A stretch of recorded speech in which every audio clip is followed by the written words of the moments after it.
All right. Samantha, how are you? Thank you for joining me. So great to see you. Well, I'm really happy to be with you today, Al. I started my morning a long time ago because I had a seminar with our APAC teams in Singapore, who were in Singapore, Australia, and India. So the day has been long, but I really wanted to have this opportunity to very, very inspiring. So happy to be there. Well, it, thank you for answering the call. And yeah, I've been a fan of yours since we first met. So I'm really excited to hear what you have to share today. And thank you for your patience. Obviously, you're there in Paris. I'm here in California. So the internet should be working fine. So we got it figured out. But if you Cross would, fingers. we have your we have your title slide up. Do you want to introduce yourself a bit and what you're going to be talking about? For Orange Business Services of the employee attractive strategy and the employee experience, because we really believe that both go together. And I was smiling when you were saying I've been working on EVP, employee value propositions, since 20 years. I've been working on it since 4 years only. So I said, oh, wow. So it is a key topic. And so I'll be... Hey. Why it's so important to be follow very closely the promise brand. It's not all the promise brand, it's what people are living in the day-to-day life. I'm going to explain. I'll also explain how complicated sometimes it can be to work on innovation topics. You can feel a bit lonely. You can feel a bit lonely with the entire system of an organization when you have big companies like mine, like Orange. Maybe I'll present Orange a bit later, but you can also feel a bit lonely with some HR teams who are not yet very this topic, and can also a bit pull back and not really. And this is why it's important that when we work on these topics, thanks to your events, Al, it helps so much to see that things are happening. I'm not on my own. Well, thanks you for saying that. You're very kind, and thank you for contributing. And what you're talking about is obviously very important, because when we make promises as individuals, we want to keep them. When we make promises as organizations, we want to keep them. Yet the accountability for organizations hasn't always been there, in large part because there haven't been systems and processes and data to actually show whether or not the promise being made is actually being kept. But that's now changing, yeah? And so with that in mind, are you where are you in the journey on this? Are you just starting? You said 4 years or so. When did employee experience first get introduced to you, or when did you first introduce it to the organization? We've been working on the employee experience since at least the 6 or 7 years. We had our last strategy for 2020, where the customer experience was at the heart of the thinking. And at this stage, I did start to initiate the employee experience, because we were convinced already that we had to really take care of the experience. There was the book of Vinay Nayar, if you remember, that everybody must know it by now. Second, and this was a shock for me when I discovered this book. So I think, yeah, it was even more than 4 years ago, maybe 6 years, but this really helped to really get in. And because Orange went through a tough moment where we had some crisis, went through very longer any economic performance without any social performance. And so this is why the employee is so important for us. Yes, big crisis, but I don't want to go back on that. That's fantastic. I wish, that's one reason that I was so excited about you participating, is I recall that theme being important to not only you all as an organization, but to you personally. So I'm very excited that you're driving this effort. So with that as a backdrop, should I stay on this first slide or should I go to the next one? We can go to the next one. The three following ones will go very quickly. It's just to explain who is Orange Business Services, what sort of transformation we have been going through, always taking in mind that we, as you can see, we have 5 generations in our company still, which is quite impressive when you think about it. We're of a century company. We used to be France Télécom, and we have become Orange. We have in this B2B industry that I am working in, Orange Business Service, of a telco leader to IT service challenger, where we had to think about new activities, and because telco, classic telecommunication was really declining. So we have really transformed ourselves, and you can go quickly to the other. It's just that to show that we have been really in this mindset of HR, having to understand these new businesses, this new growth area. There was also for us a challenge.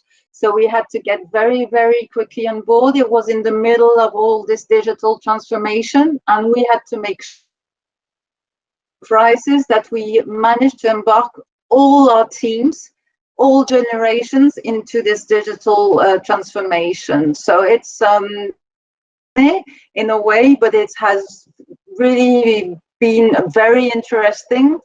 But lots of things happening, and the war of talent. We're completely in the middle of it because we had a challenge. We're not that attractive any longer. Any competence. Very interested to look at the site where you are in California or in the Silicon Valley and that sort of thing. So we have to try to keep our talents. You have data center. So on the skills, and you can see on the next page, we have been acquiring different companies. I didn't have the time to update this slide. We went into data, digital and data. We've gone into base one, for example, in the cloud. So of course, all these acquisitions, it's also the competence, how to really integrate them the best way. We don't want to lose our talents and recruit, because we have these new businesses that are really our future. So quickly now, I'll just go into what has changed today. Great inspiration that I've been having. Important data today can help us transform and really rethink the way we strategy working on our attractiveness. So one key element was all the data and understanding who are the talents we are looking for. Talent business intelligence and talent insight, for example, for LinkedIn, with that are existing, and how people and what is their value proposition, what are they looking like for in the company. Continuous listening to enable continuous improvement, and we will see more about that. Our employee value proposition, the one, and this is something what I mean by employee value proposition. It's not a claim, it's not it's really what people new or short to understand. It's not pure communication, it's a real experience. So it's a candidate and employee to get people in, the customer at the candidate. Innovation, and also when you're in these big companies, you can have brilliant ideas, and then you can have great to scale up, and then things start to be complicated. And we also completely our multi-channel strategy, but this isn't the core of our subject today. So next slide. So here was saying that we will. May I ask you a question real quick on this talent strategy? And sorry to interrupt. This, for me, suggests that there's a lot of people involved, that it's not just you and maybe a small team, that you're connecting with recruiting, that you're connecting with IT, that potentially connecting with facilities and others. Is that in fact the case? Can you speak to that a little bit, like who's involved in doing all this work? Yeah, so, and I will even be more precise coming down the slides, but it's a very transversal role. Yeah. I have to completely break the silos. I have to work with external communications, with IT, with our cyber security, with our compliance manager, because we work a lot with data, and GDPR, as you know, in France, in Europe, is very, very important. So top management, of course, I have to get the buy-in of our managers. This ENPS indicator will become a strategic indicator. So it's in our strategic plan, as we have our CNPS, the Customer Net Promoter Score. Got it. Well, thank you for that. Yeah, and I'll stop interrupting. No, you can. I think it's better to make it interactive. So I was just explaining what our talents are looking for. I'm not speaking about the ones in our company. I have also that. But if you go down to the slide, next slide, we can see very easily. I hope it's working. Yep. So we can indeed data. What I've noticed now that we can use the same techniques we use. Techniques where you can do some personalization and customization of messages. It can be very powerful. If you remember the campaign I showed on the first page where we wanted to target women, engineer women working in tech, I really managed to do smart targeting and have a very high rate of interest of this population, even if they didn't know about messaging, and really, of course, make sure that what you're proposing is a reality. Next page, just to show you an example of how we are identifying, but I wanted to keep it for me. So I'm just showing you the Java dev to join a company. Competencies we're looking for to be able to do this smart targeting with my core messages, depending on what is important for them. You can see here, for example, a Java dev with work-life balance, excellent compensation. Well, we're not always good matching on that one, but challenging work, etc., etc. Now I'm jumping to the employee value proposition on the next page. It's not another claim. You won't see any advertising with the play hard proposition. We want it to be perceived. We want it to be lived by the teams. You have a short read where we're explaining how we differentiate ourselves. But what's interesting for our event tonight, Al, well, for you this morning, I don't know, I'm not got the time zone, is how we are measuring and how I'm getting managers to help me make this value proposition become a reality in the managers. This I realized, I think, 2 years ago. I can have all the great ideas, but I need allies, and for me, it's only managers that can help me. HR there. So this is one important learning for me. Yeah. I'll go quickly on the it doesn't really matter. It's what it is, what it's not. I'll go quickly on the page 11 also, the next page, because we have done lots of communication. We have done films with our employees who even did the script. It was done by HR and employees, so I wanted something that was true, that was clear. So it wasn't the most fantastic quality, really nice, and lots of emotion in it. What I wanted to make sure also is that we were all aligning on the right behaviors, and that managers were understanding what are the behaviors we want to recognize, what really can anyone want to become. So also here, I've got some measurements that we're starting to put in place. So I was speaking about how we want to attract, and so we've got several ways of attracting them. We're using a lot of social networks.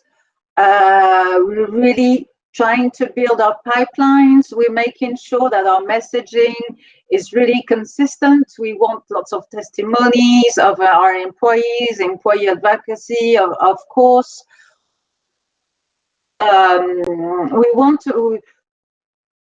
want to make sure we attract by what we can deliver to new candidates. So this is something that we're testing, and it's pretty well working. We still have to make some efforts on this, but the new analytics enable us to be much more attentive to something we're following very closely. Wonderful. And by the way, we should all learn French. So that's all good. The social network, once again, we are measuring the data, how people are interacting with us, how are they engaged, how do they respond, what is the traffic coming from our publications to our job boards, what is the behavior of that we discover. Communication, as you can see on the page, I just had a little extract of the communication on the next page. This is completely built position. We really are caring for women from all over the world, wherever they work. And this was special ads. We had done a campaign for women in tech in Egypt, in India. We do lots of recruitment, and we really wanted to demonstrate that we are very caring for women in our company, and we want them to feel safe, that we want them to understand they can have nice careers and they can have a voice. So this is something we are now not only proud to show, but we know that it's true, and we are measuring that very closely.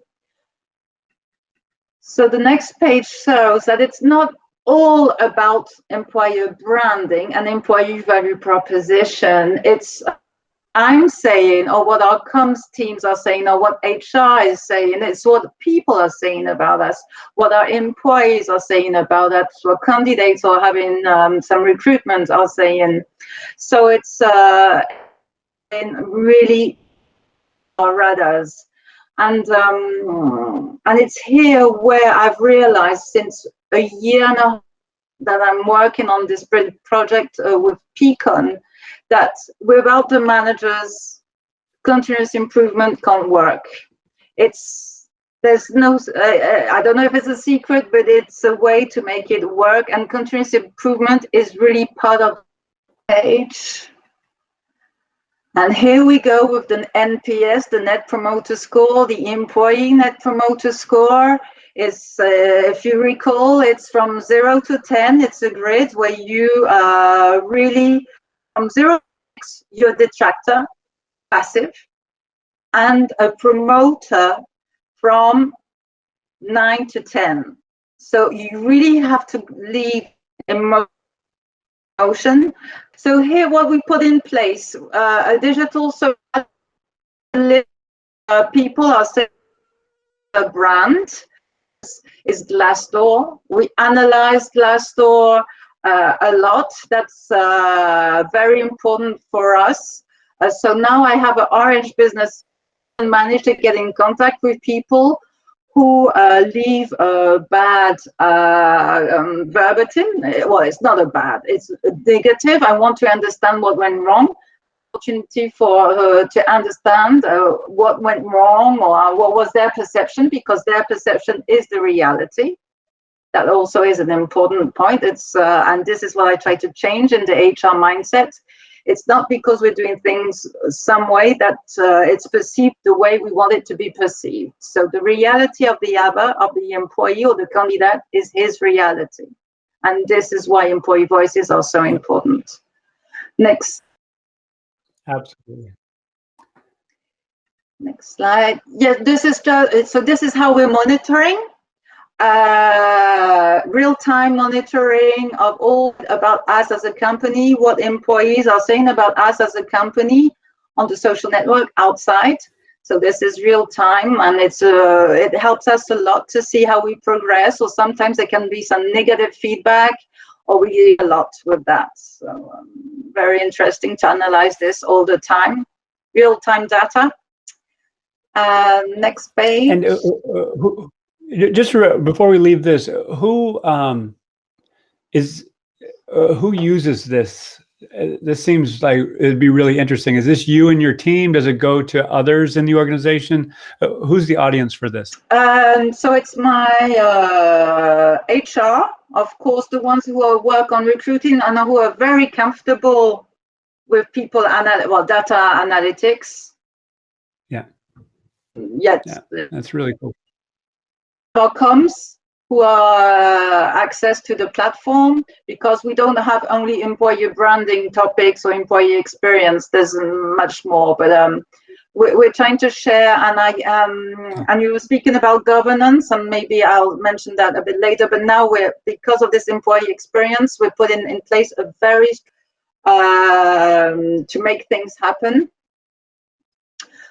Here you see there's engagement rates that we're looking at on the LinkedIn, the recommendation rates that we're looking at, and the stars, and how they quote and score our CEO. So I asked him if he was okay to be visible like that, but he was courageous to say yes. Good. That's it, huh? Yeah, it's the new world, huh? And now, yes, so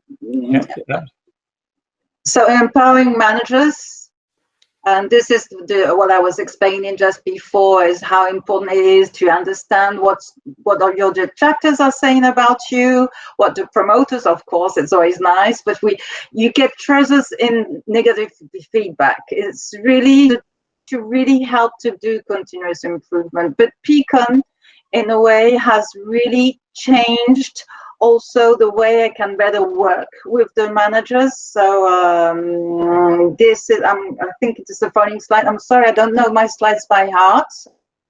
No, it's okay. You see so we've been in the project, my employees' voice listening dashboard, but it's not only for HR, and I may say it's even more for managers. It's really to help to empower managers to be able to take action on the employee experience, on their team's experience. The power of Peakon is that they've managed to put tangible elements and measurements on engagement since years. That for sure is more than 10 years, or maybe 20, I don't know. We've been hearing about engagement, and in orange called engagement. Well, it's not real engagement for me. It's not, sometimes it's just communication or internal communication. Here, Peakon has managed to really identify 14 drivers.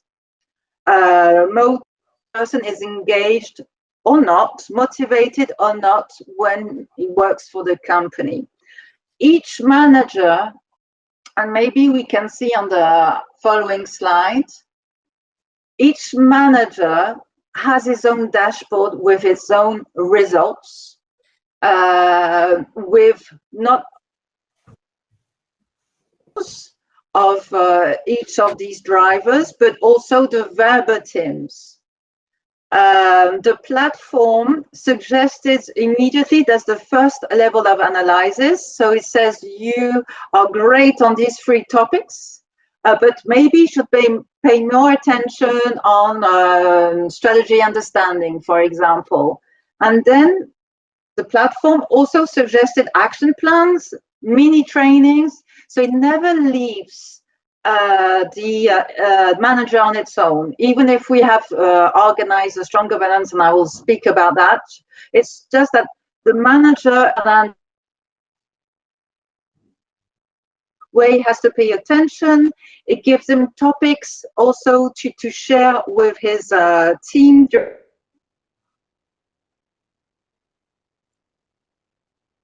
to pulse the teams. He has to show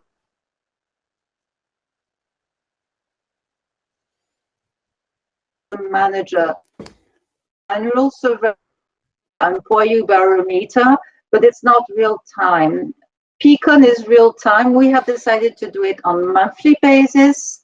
It's already quite a lot for us. I know other companies, maybe it's every week or 2 weeks, but already a monthly basis. Employee who has responded. It delivers, and also in onboarding, on years, on the offboarding. So it gives a lot of insight, loads of data, but it's all nicely, neatly analyzed together, so it can be immediately in action. So this is what is so powerful with this project.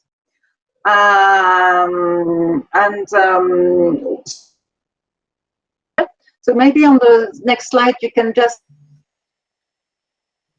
May I ask a quick question on this? Yeah, sorry, Samantha, I don't want to interrupt your flow, but I just did, so sorry. No the question is this, and I think you might have said something to this effect. If I am a manager of 5 people or 4 people, do I still get a report on my team? Does it go down to the individual level, or do you have a certain number that it's aggregated up from? For GDPR, yeah. So I'm not saying it's an easy journey. Great solution, but we in our end we have to go very slow. Our threshold is 5, so that's something important on the GDPR. Okay. Yet sometimes people say, yes, but I'm sure I can manage that. I will recognize the... We want... It's the first time that we managed to really not only they're read, but you can act on them. So yes, the purpose is to read them, and maybe you might recognize, but we are defining, and there's lots of governance we're putting in place, but a positive management charter, because this is this program is on voluntary basis. We're not rolling. I realize in this company, you never can roll it out massively. If not, you're going to have a very negative wave back, and then you... Whoop. Got it. So it's in effect an opt-in process. Oh, yeah. So workers... If not, it's impossible. Got it. It's too complicated. But what's happening is that managers now are recommending this to other managers. And so this really makes this mindset, this philosophy of promoting and recommendation work. And it's quite fascinating. We're not at the end yet of the journey. It's taken us more time than we could imagine, but I'm really seeing that finally the employee experience teams and me, in a way, I'm having my voice even at the executive management board now. The same time we have the customer experience presentations, we will have the employee experience presentations. When we will, it's a global dimension, because there's managers, they can take their own actions, but there's things that we have to take care at a global level, like the recognition culture.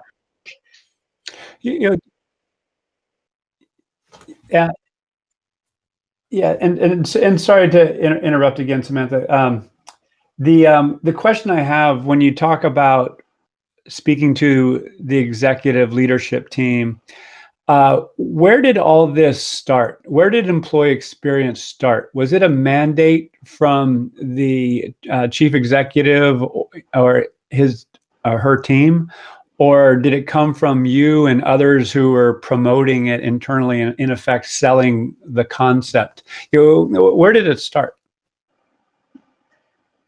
I lost the customer culture, and I was really helping the customer experience team to roll out the charge of all the management, the culture.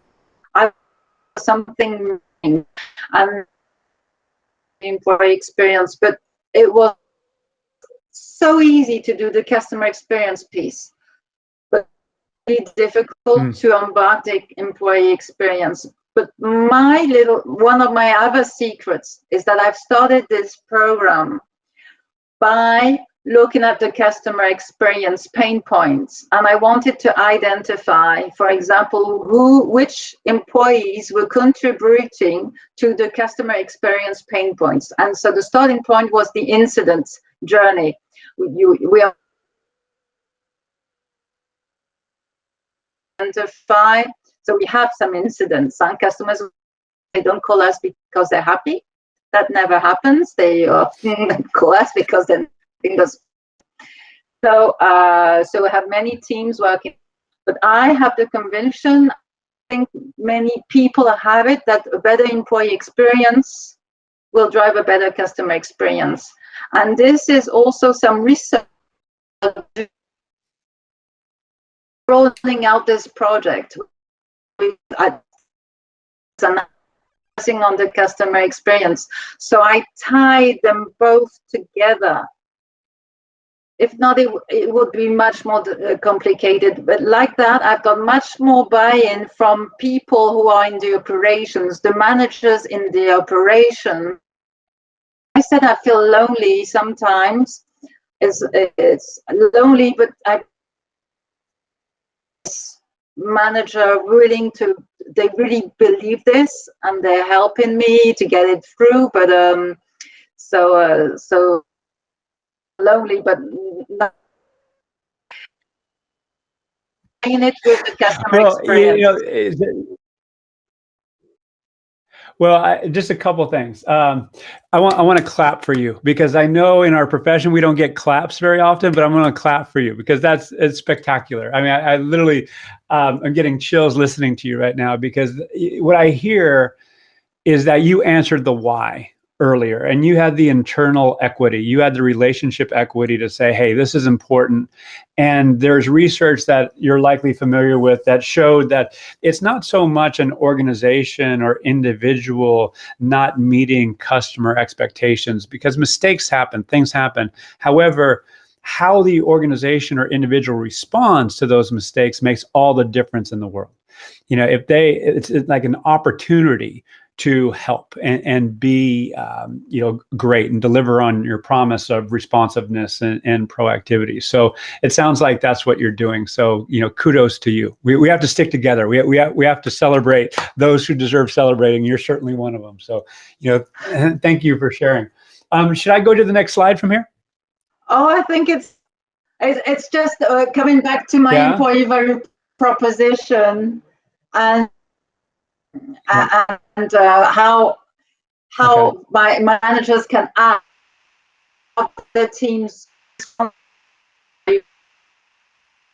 drivers. Got it. And I have other on the table, many things, but the fact that they act on my employee value proposition, they have to make improve me so much. We are this POC. We have quite a lot of managers embarked, but now we have to continue the rollout. And now we have other difficulties, but I won't go into that next time. Well, hey, as we start to wrap up now, to San Francisco. Oh, hey, anytime. I mean, I so look forward to us getting together as a community, and I super enjoy your company. So yeah, I hope it happens before too long. Hey, I got a couple questions as we start to wrap up. The governance that you alluded to in the presentation to kick off the day, I put out the idea that it's first who, then what, and then how. So who are you collaborating with to iterate and improve the employee experience, the employee value proposition over time? Do you have a weekly meeting or monthly meeting with various groups, or do you have point-to-point meetings over time? What does that governance you spoke of look like? So we have every month we have two meetings with the different entities. Mm-hmm. And it's a 30-minute, very crisp, where we give the latest feedback, and I'm also evolving the tool, following the feedback of the managers. So that's taking place all the time. We have also developed some new in the very trainings are also on how to deliver the results, because it's not that easy for managers this data and they don't know what to do with it. So lots of accompaniment. We have also a internal social network where we post lots of elements on organizational psychology and all that sort of thing, so they can inspire themselves and read some document. But we don't let them alone. Empowered, but not alone, if you see what I mean. And HR, and we are also developing a HR cohort who are really close to the managers when managers need it. So we don't want to make it an HR tool. It is a bit, but we want it to be a manager's tool. Right. Love it. Absolutely love it. Samantha, we got to wrap now, but number one, thank you for sharing. Thank you for being you. I really, I knew what you were going to share was going to be cool. I just didn't know how cool. It's pretty, it's not about impressing me though. It's about inspiring others. And I know you have done that. So, thank you for, sharing. Thank you for prioritizing your evening to be with us. So yeah, super appreciate you. I've got my yoga teacher who's wondering what am because I do yoga, very important yoga, to have a good balance between. Absolutely. Yeah. Well, thank you again. Get to your yoga. It's very and we'll late follow in up Paris. Soon. Namaste. It was so nice to share with you, and I would like to come back soon. And all right, we'll do the next step, good. And maybe the difficulties. Namaste.